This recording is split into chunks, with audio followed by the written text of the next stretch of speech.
Welcome. Thank you for joining us today. This is a live stream for motion graphics and visual effects, and I have two amazing, talented artists that we're here to talk to you about today. We are going to be taking live audience questions, so please make sure as we go along you add to the questions that I have, and you can learn from these wonderful artists. So thank you guys for joining us. Thanks for having us. It's on Adobe's 25th anniversary. 25 years. Happy birthday. Thank you so much. I'm Michelle Galina, and I'm here from the After Effects team.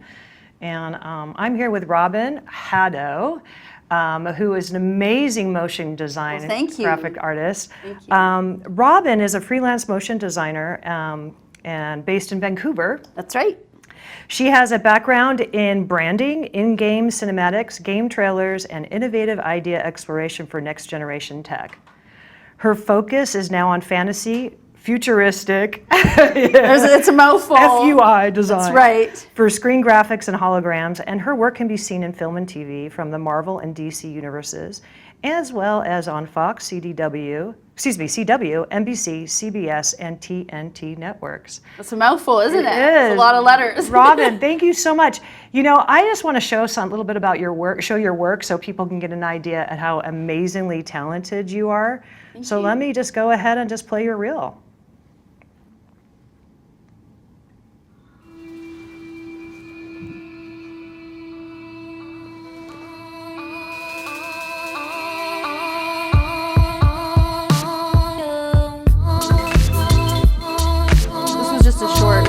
Sort of teaser reel that I put together of some screens that were in Spider-Man Homecoming in Michael Keaton's character Vulture's lab, as well as from Guardians of the Galaxy Volume 2. There was about 12 or 14 different screens that were in the ship, Ravenger's ship called the Quadrant. Due to some comp issues, I think a lot of those ended up on the floor, so it's sort of nice to pay tribute to some of the work that went into creating some of the screens to decorate the set, even though they may or may not have made the final cut. Does that happen a lot? It does happen a lot. It's sort of par for the course. It's soul crushing. It's soul crushing. It's soul crushing. You work. work really hard on something and it's like not there. Not there. Oh my gosh. So you make a moment. Yeah. Create a moment for it. That's the attitude. Let me introduce you to Fred. Fred Ramonde, my friend, my paisano, is a visual effects supervisor, creative director, and has worked on a variety of projects with David Lynch, Michael Bay, David Fincher, Mark Pellington, Gus Van Sant, Lance Accord, and Alex Proyas. As one of the founders of Digital Domain's commercial division, Raimondi strived to take his visual effects to commercials and was recognized as one of the first VFX supervisors in the commercial arena. Raimondi's work has garnered multiple awards, including 4 Clios, and his work can be seen in the permanent collection of the Museum of Modern Art in New York. Okay, so tell me that story. How is your work in the Museum of Modern Art? So there's this organization called the Association of Independent Commercial Producers, AICP, and every year they do their award show. And it's not just like you get like a statue. I mean, because the award, the show is actually called The Art and Science of the American Television Commercial, and it's sponsored by the Museum of Modern Art. They're one of the sponsors of it. A winner in each category gets, they have 3 winners for each category, and they all get entered into the permanent collection of the MoMA in New York, which is pretty cool. It's like, yeah, I mean, it's, you know, it's a lovely thing. You have a particular, well, you're a director and you're a VFX artist. Right. In addition to being a visual effects supervisor and a creative director, I started directing at Digital Domain and then left in 2008 to become a director full-time and have bounced back and forth between directing and visual effects. And actually, whatever I can get my hands on, I like to be busy. You did some amazing work on Stranger Things, but we'll get to that in a minute. But I do want to show the audience a little bit about your most recent work, which is this Lego piece. So let me go ahead and play a little bit about that. Oops, let me stop that for a second. let's play this a little bit, and you can talk about this little work here. So this was actually a product introduction for a toy called Lego Dimensions. And it was when I got the script and was offered the job based on my animation experience. My main thing is mixing animation with live action. That's what I like to do as a director. It was just, it was great. It was, it was a dream gig and super fun to do. Because I get to mix, directing people and actors, which I love to do, and also getting to direct, Legos. I was going to say Legos. Legos and little critters and solve kind of cool problems like That's awesome. I have a 6-foot guy and a 1-inch Lego. How do I get them both in the frame at the same time and make it interesting to the viewer and cool as well? So First world problems. Yeah. No, hey, look, that's what I like doing, solving problems. That's awesome. That's awesome. Again, we are taking live questions, so please, if you have anything to ask Fred or Robin, please feel free to do so. So, Robin, how long have you been working in After Effects? I first opened After Effects up about 12 years ago, and I've been hooked ever since. After Effects is a crucial part of to my job, to the work that I do, because that is where everything comes together. I create a lot of different assets in Illustrator, Photoshop, Cinema 4D, but at the end of the day, all of the comping and sort of the harmony and balancing where I bring everything together in the screen happens in After Effects. Nice. And you work a little bit in C4D as well. Yes, a lot. Yeah, Yes, I do. It's all about C4D. I love it, yes. And the relationship between cinema and After Effects is so strong. They speak the same language, and I do a lot of exporting null data from C4D into After Effects to create 2D elements that can be sort of tracked to different points or hero call-outs or tags on specific assets. And I really like the ease back and forth between the two pieces of software. I remember when we talked about the integration between C4D, and I was part of that. I think that was 6 years ago. That was probably a life changer for you. Oh, absolutely. Yeah. Yeah, absolutely. I really, really like when you can, similar to probably Fred's love for live action and CG, bringing those two worlds together. I love when you can meld 2D and 3D. The harmony of that is something that really speaks to me. I think it's beautiful. Awesome. So what about you, Fred? How long have you been playing with our After Effects? Well, I came to After Effects I want to say it was like 1997. It was around the time I directed my first commercial, and I needed a way to actually decide what not to put in the commercial. So I had all these storyboards for a 30-second spot, and I was like, okay, so how do I do this? And one of my colleagues said, you should try After Effects, because that's a great way. It's time-based, it's temporally based, and it's timeline, because I have an editorial background.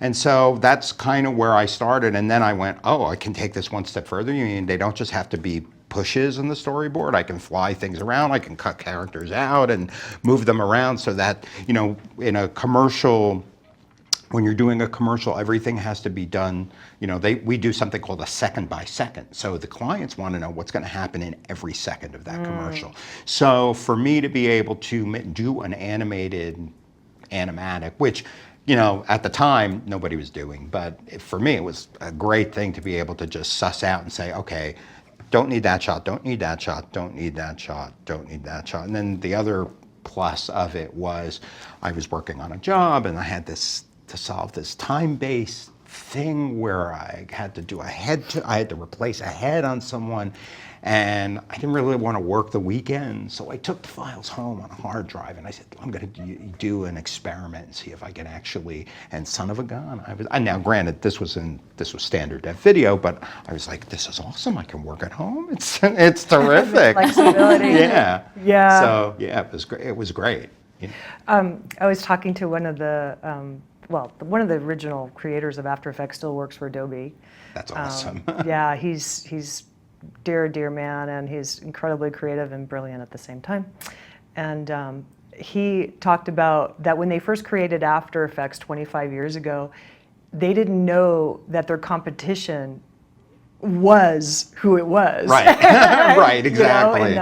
Because it was all done in hardware. It was all, these hundreds of $1,000 machines. Yeah, I like my gear when I was at Digital Domain. I had $1 million worth of hardware. And between the hardware and the software, it was $1 million. And I was like, that was the other reason why when I came to After Effects. And I don't know if this is the time to talk about it, but like when I left to become a director, I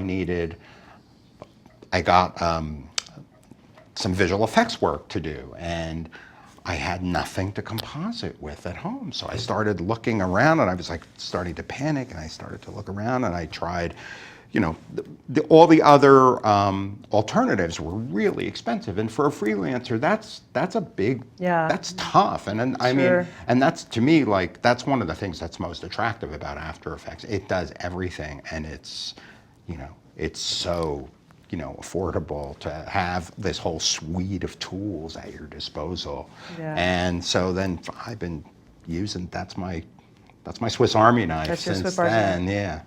We actually have our 25th anniversary T-shirts is an actual Swiss Army knife. Oh, that's awesome! I want to see that. I have to get that. Like that was like the latest release. We did that.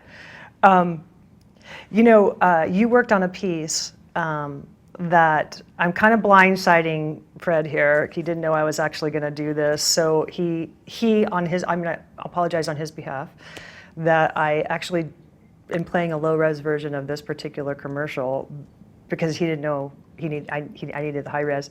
But you worked on a commercial that was in the Super Bowl in the year 2000. Yeah.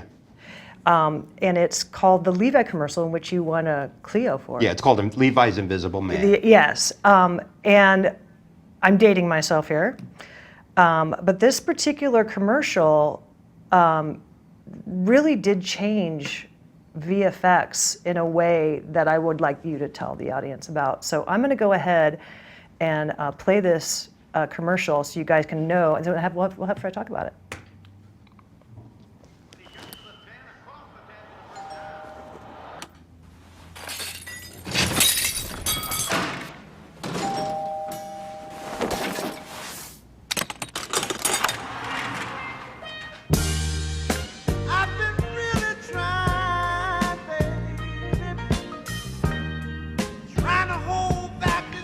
Kind of racy. Kind of racy. Well, that's Michael Beck. I got you, baby. Come on. Oh, come on. Woo. Let's get it on. Ah, baby. Let's get it on. Let's love, baby.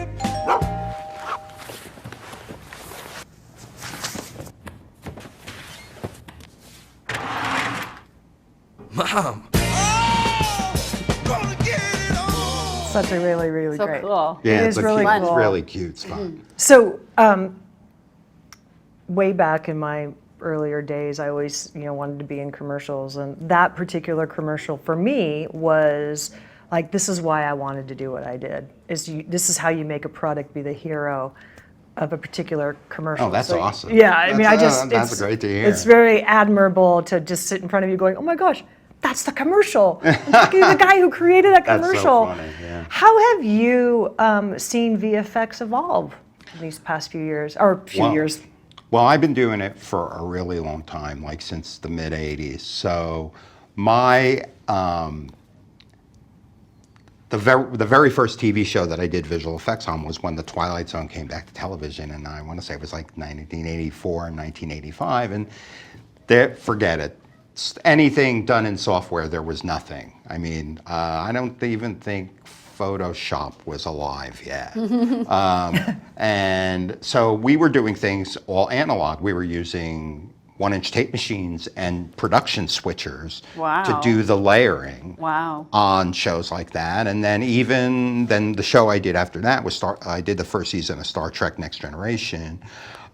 With Rob Legato, 3-time Academy Award winner, was my mentor, and And even that show was, one of the things that we had to do while we were doing that kind of work was not only did we have to do the work, but we had to keep in mind of generation strategy, because the only way we could add more layers was to dub the tape down. Wow. And add more on top. So you were always working from back to front, and it was crazy to, and then keeping everything in sync and what have you. But then the digital tools started, and of course then everything was based in hardware. I worked on basically all the D1 stuff that was hardware based, and then later on when things moved into the digital realm, where they were more, it was about the hardware and the software were about 50-50. And now it's everything is in software. I mean, the computer is like the best thing that the computer can do for you is have a really great video card, and lots of RAM and lots of SSD. That's really good. Yeah. So I mean, I've kind of been there for the whole, seeing it go from almost nothing to, the only type of compositing I haven't done is actual film. Actual film. Yeah. How about you, Robin? How have you seen the industry evolve since you've been doing it for 13 years? You said. I think the accessibility really has increased over time, especially with the Creative Cloud development from Adobe. And also, I really like how After Effects has opened itself up to third-party developers. So what I'm noticing is that there's a lot of third-party developers creating custom tools that are sort of add-on kits that you can tech out for super niche components in the industry. Motion graphics as a field or as an industry is so young. And I think, well, it's like moving into adulthood is sort of how I've been noticing with the age of colleagues of mine working. And with that, motion graphics has got many, many tendrils to it. And so you have people like myself who is in one niche of doing fantasies or interface design, other people who are creating explainer videos, other people who are doing commercials, other people who are using After Effects for comp or doing 2D like cartoon or 2D animation. And a lot of third-party developers are creating things that help specific workflows under the umbrella of motion graphics.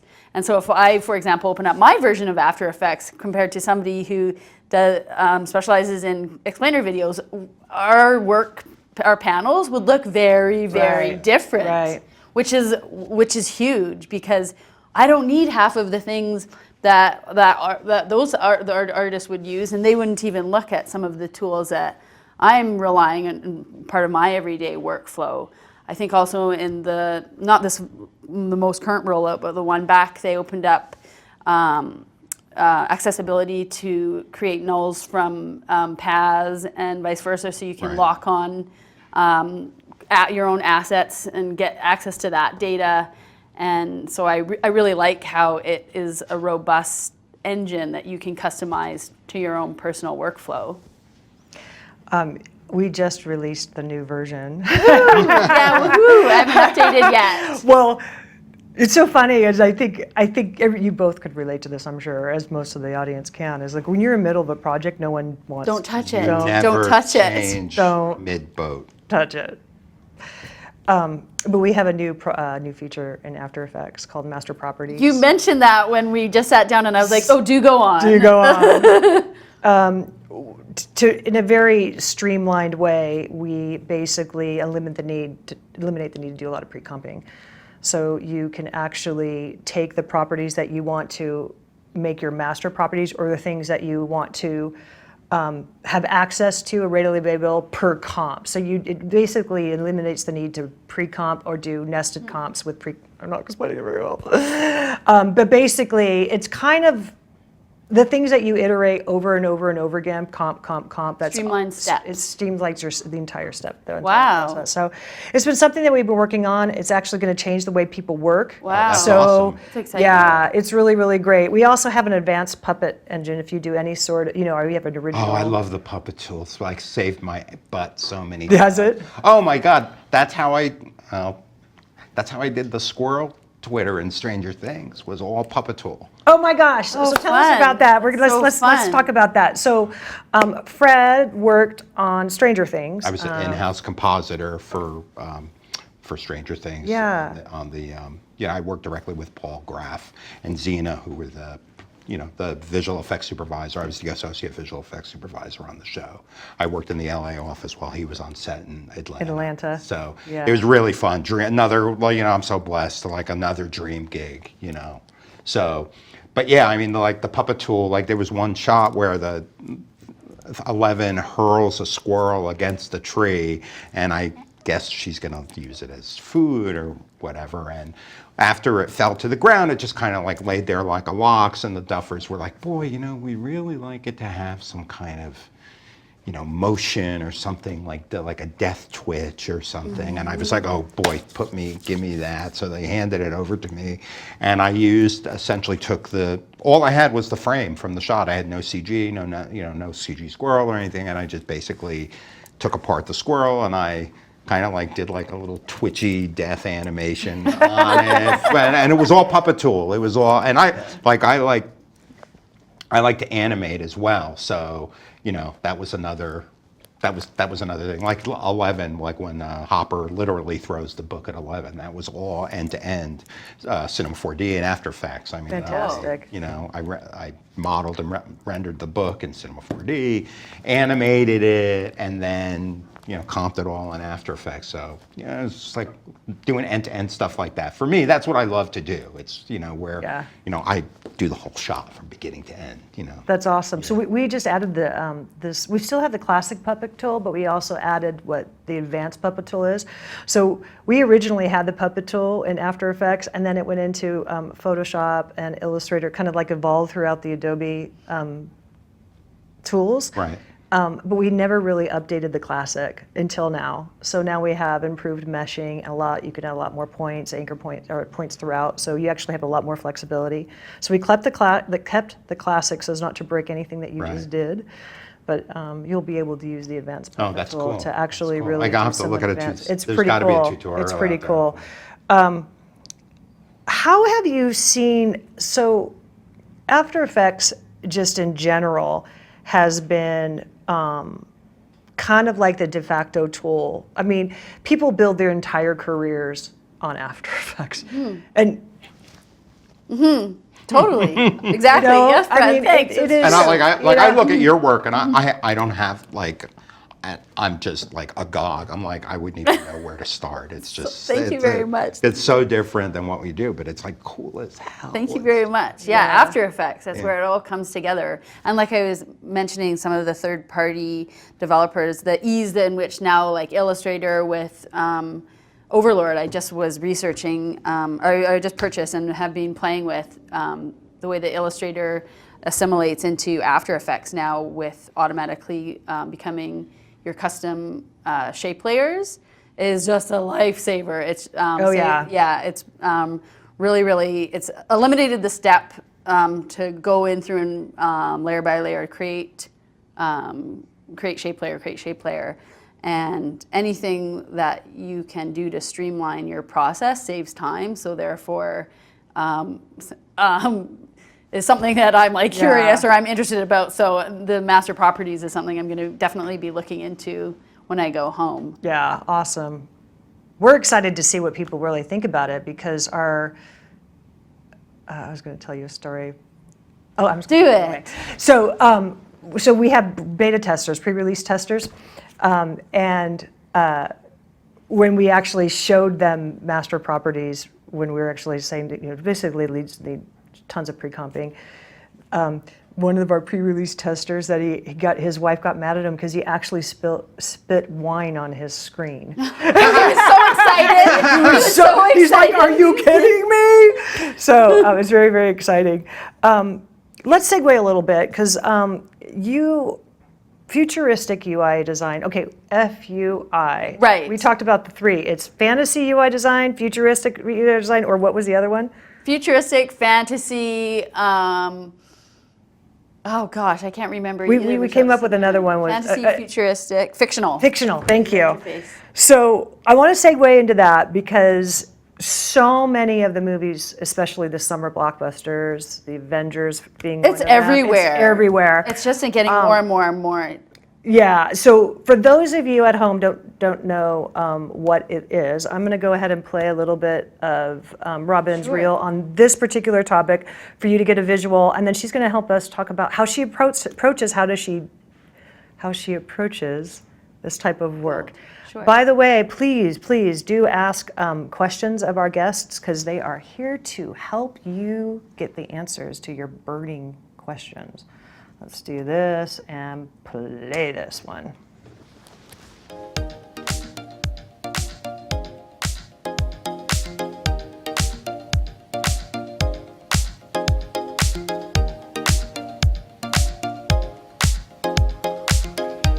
Okay, that's a lot. It's beautiful work.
How do you do that? How do you?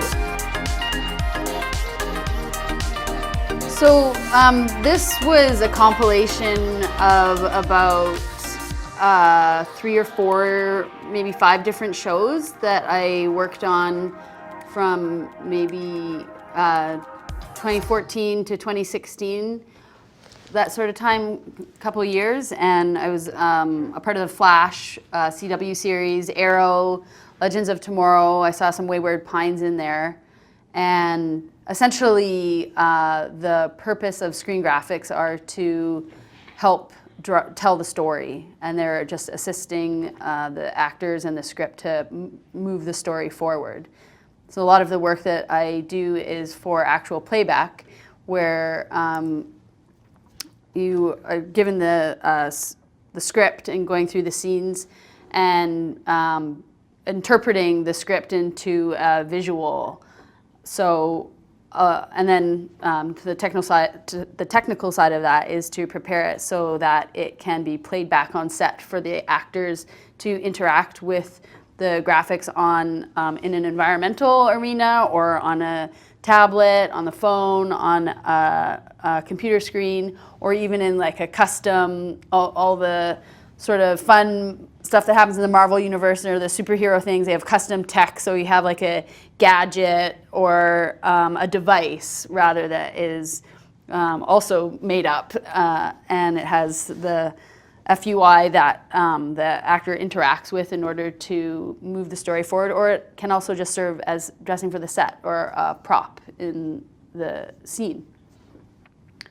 So when I arrive, like it's to start off of the day, you read the scene and take a look at what's required and figure out sort of the story points that need to be communicated, and to best try to illustrate that in a second at a glance. So you want to be able to tell the story essentially in 24 frames or less. So it's a lot of information in a glance. Couple seconds. Yeah. That's crazy. Yeah. And especially the way they cut today, it's, It's always so designed backwards. I know. That's right. So I'll start at the end and say, what is the end result like, and then work backwards in order to arrive at the alert. Or Do you just, just as a question, because Yeah, it's I don't really fascinating. do this kind of work, but like when you design this stuff, do you normally start out like in Photoshop and do like a full layout and go, okay, this is what screen A is going to be, and then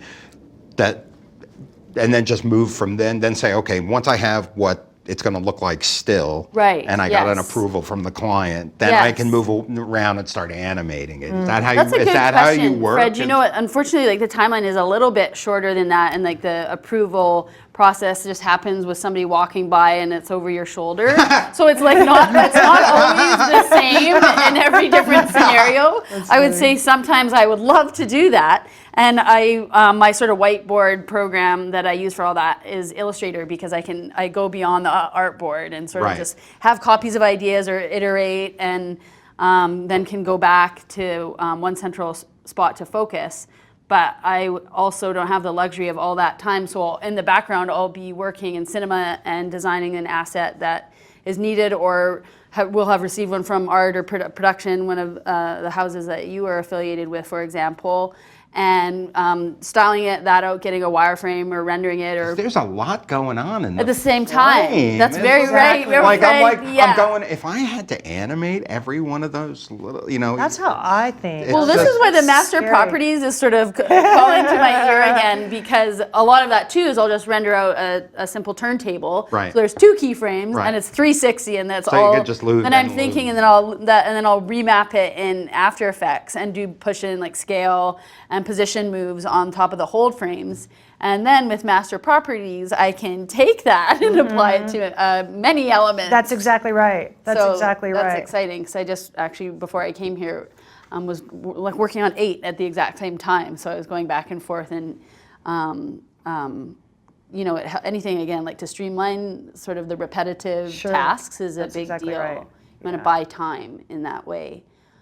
So again, it's like maybe I'll take a screen grab from my just like a preview render in Cinema, and then throw that into Photoshop or Illustrator just to rough out a general composition and layout, and it's just broad strokes. I'm like, okay, well that's size or that's reference, and maybe I'll want to have another little window down here so I can just grab a component of the asset and do a call out window.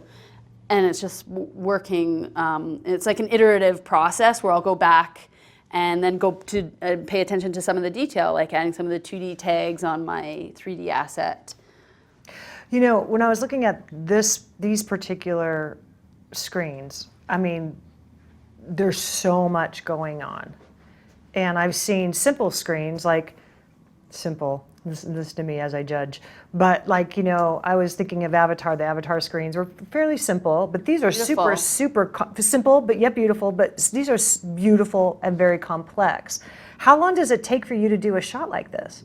Well, I have sort of gone through the flow a number of times now, and like I said, anytime I can sort of automate a process, then that is very helpful. So I've been getting more and more into, in the last year and a half, 2 years, I've sort of made a priority to focus on doing more advanced scripting in After Effects to set up some rigs, so then I'll build something once, and that's now with making a rig out of it, I can change, so if it's a widget or a meter or something, then I can have my rig, I'll make that so I can toggle the properties there, and then all of a sudden I'll have a variation of sort of a master, if you will. And So you're making your own tools. sort of, exactly. That's cool as hell. Yeah, making That's your own really- asset library. Yeah, exactly. That's where I'm really weak, is like doing the scripting, and expressions is just. It's a whole other ball game. I use yeah. it, and toward the end of Stranger Things, I was really starting to be able to use it more and starting to see like the power, really the power of it. but that's definitely something And working through your shots, I mean, the puppet tool, if you're doing animation like that, that is very unique to the squirrel. It's not like you would, how would you make your own preset for... Right, no, Right, exactly. right. Yeah, it's I all mean, the they're situation. mostly one-off. They're mostly one-offs, but Right, it's a situational... One of the audience had a question for you. Wanted to know if you had a favorite plugin or script. So maybe I'll direct that. Layer towards you. Stalker. Layer Stalker is my all-time favorite script. I use it every day. It's you can purchase it at AE Scripts. And what the power of Layer Stalker is that you can track to a 3D null inside a pre-comp, or it can be many pre-comps deep, and you can lock you can get the positional data and lock graphics to it. Oh, cool. Yes, and it's very, very powerful because I used to do it the longhand way and writing out the expression, and then every time I pre-comp something, Imagine. it would break, and I like how strong, and it does all the work for you. That's crazy. Yes. Yeah. Also, connect layers is another one because a lot of the tech stuff, they've got beams that are connecting assets or points in space, and connect layers is something that I use quite frequently as well. Do you have any? Yeah, I do actually. I use a lot of the video copilot stuff like Element 3D. Oh, do you? I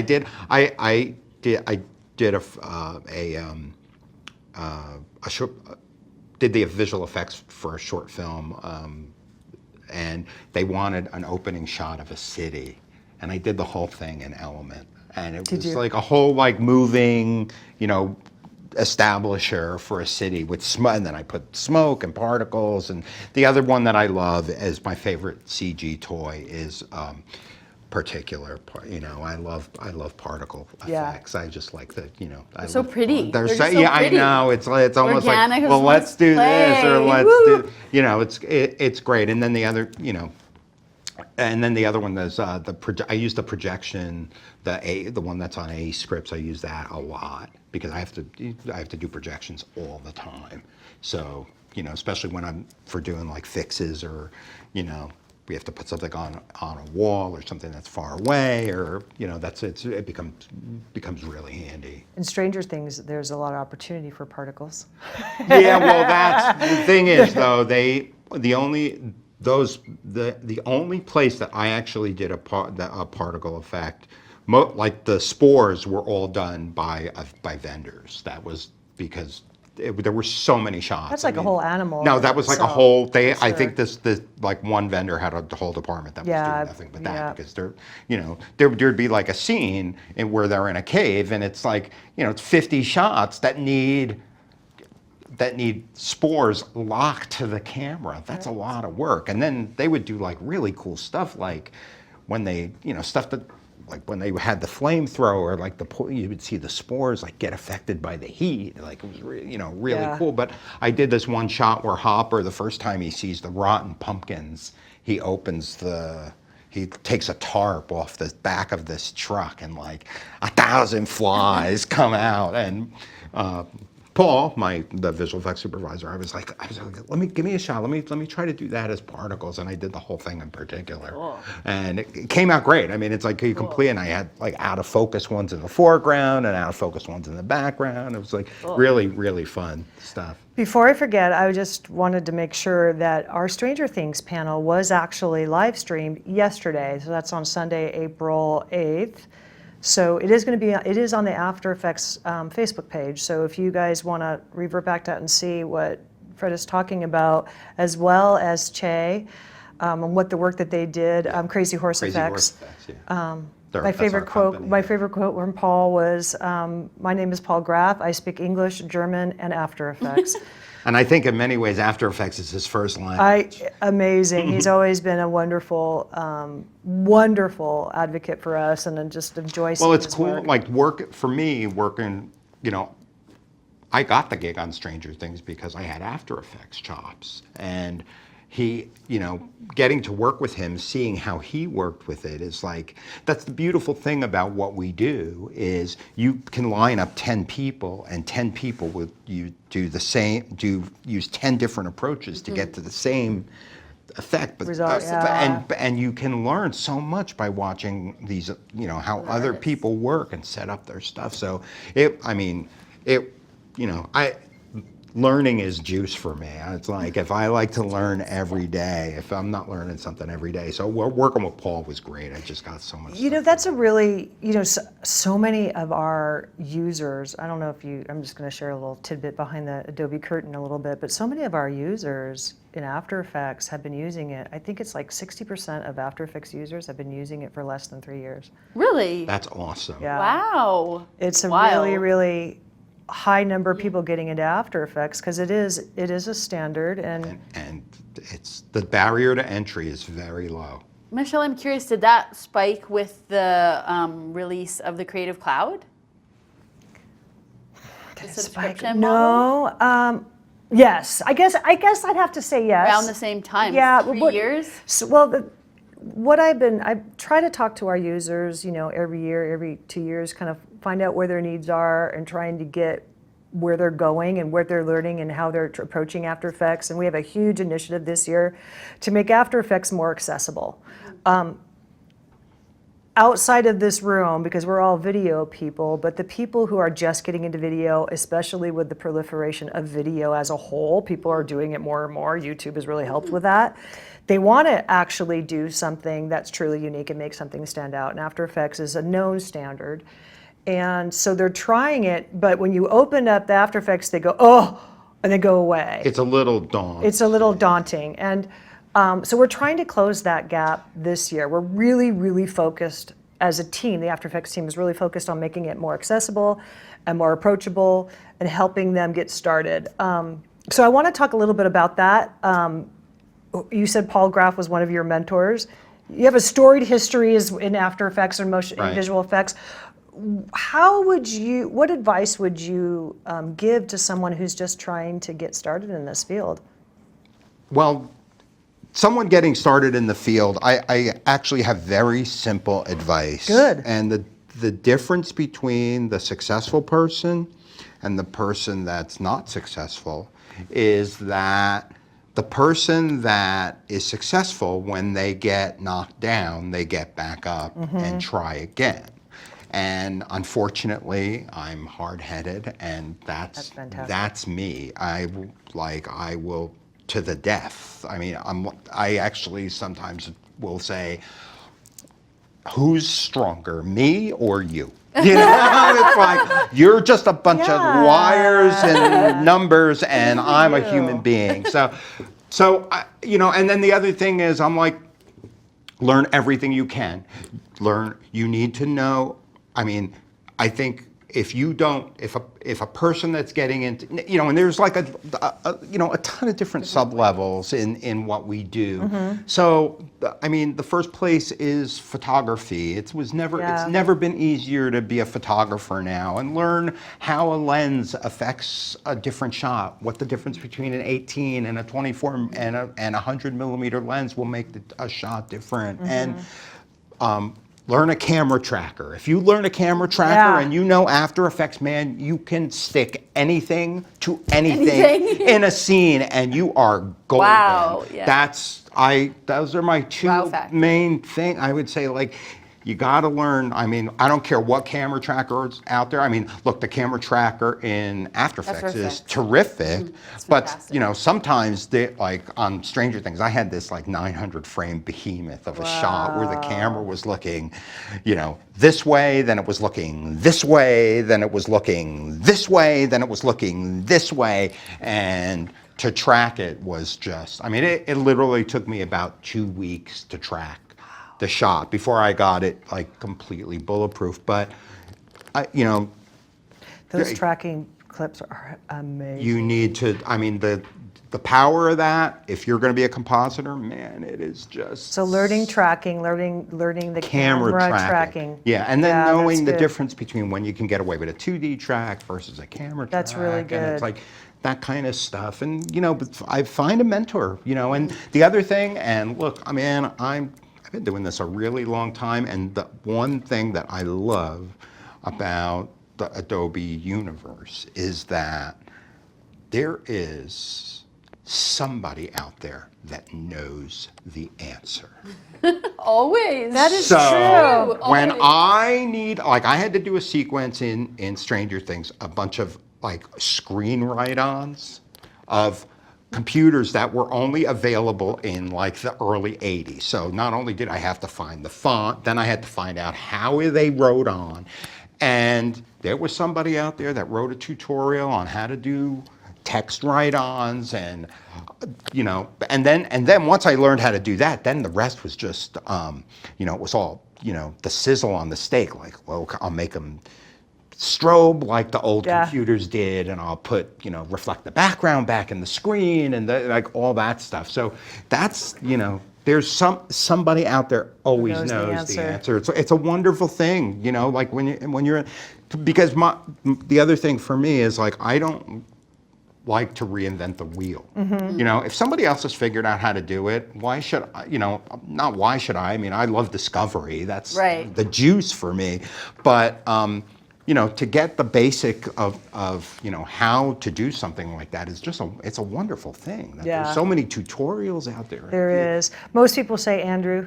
Right, yeah, he is Follow Andrew. fantastic. By the Yeah. way, Andrew we're going to be live streaming Andrew's, he has Supercharged VFX session Oh, Andrew tomorrow Kramer? at 2, yeah. Yeah, he's awesome. He's going to be in our Adobe booth, but we're going to live stream it tomorrow at 2, so please put that in your calendar.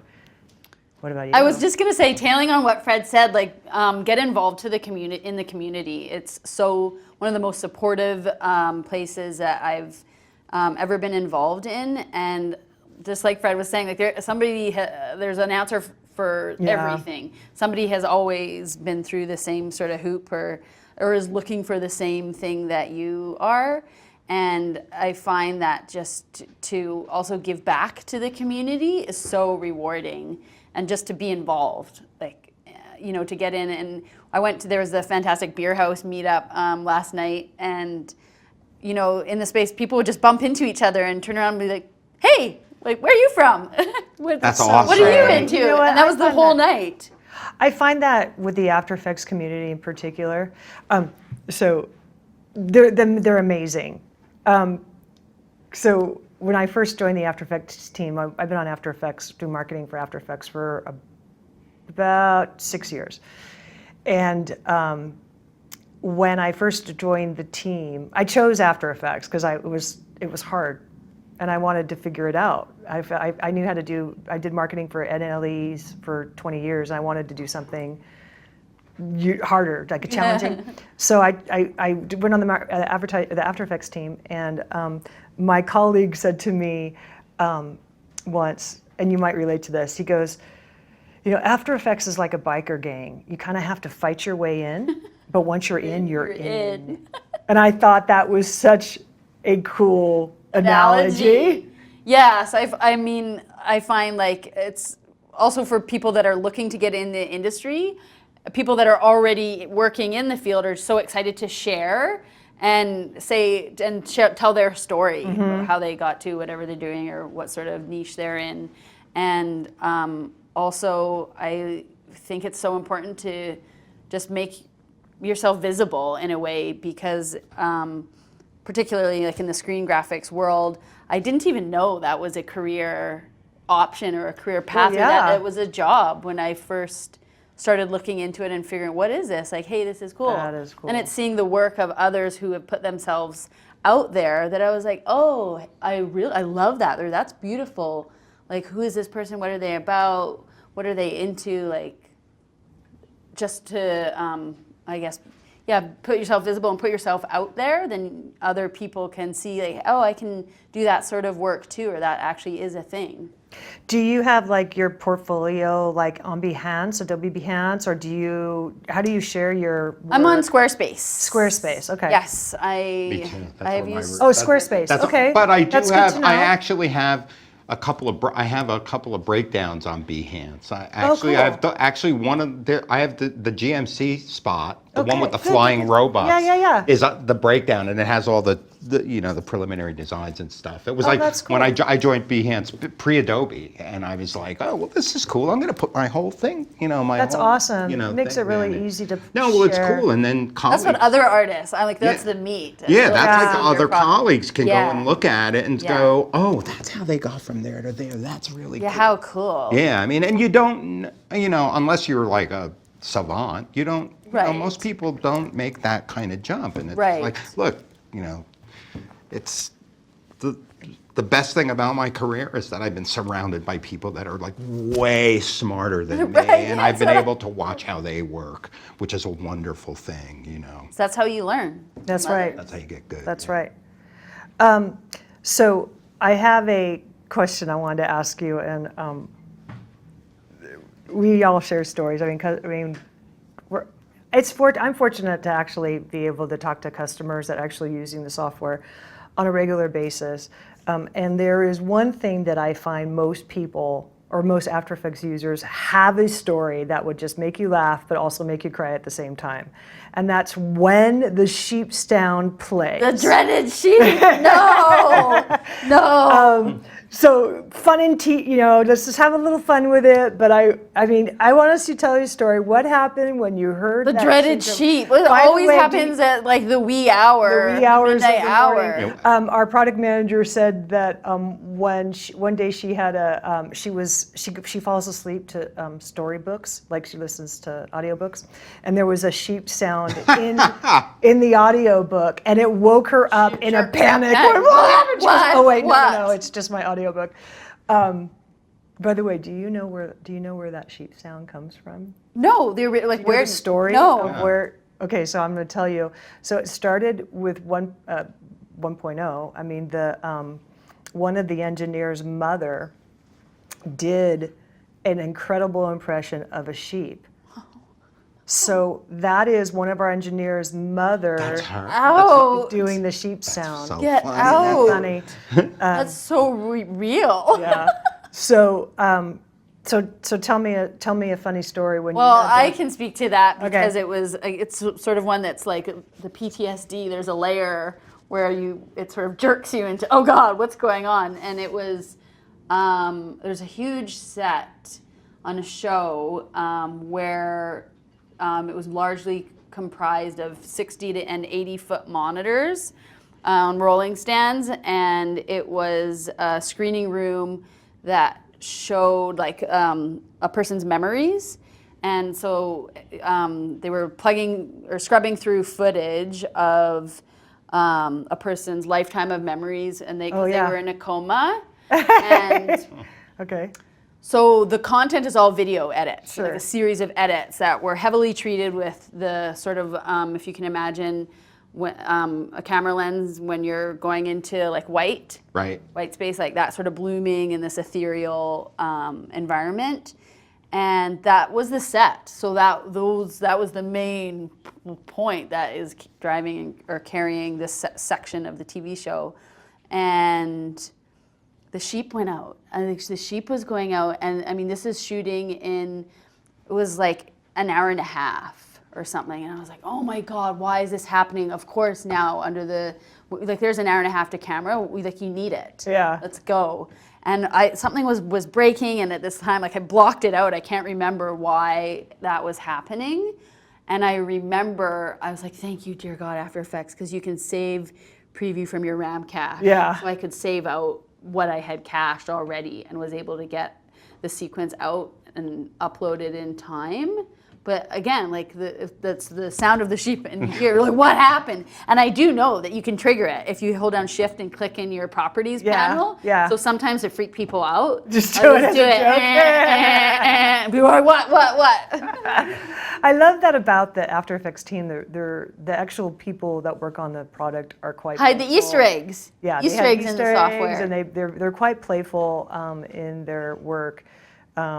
We have like 5 minutes left. So I wanted to give you an opportunity to maybe kind of give some parting advice for our users. Well, I think one thing that I don't mean to sort of cut you off Please. right there, Michelle, but before I forget, I think a crucial part in my path was to not be afraid to fail. Like love you're going to that. open up After Effects, and we were just saying, how do you make this more user friendly? And it's intimidating. You have the comp, you have all those layers. What goes here? Maybe I could mask this, maybe I couldn't.